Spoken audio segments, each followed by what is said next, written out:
Here's how you can turn on the new notification indicator on the watch face, which creates a little tiny orange dot to the left center of your clock face on your Galaxy Watch 6 or Watch 7.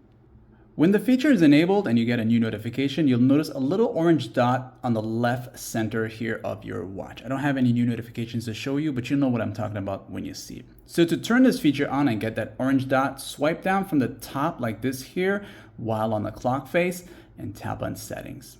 As you do this, you'll be taken to here and go down to notifications right there. Under notifications, you want to go down until you see the advanced settings. So go down to advanced settings. Then you'll see the first option, new notification indicator on watch face. Once this is turned on and you have new notifications and you're on the clock face like this here, it'll give you a little orange dot right there on the left side. And when that new notification is there, or any new notifications here, you can simply swipe from the left to right to preview that new notification. Again, I don't have any right now, but that's how you would do it. Like, it's a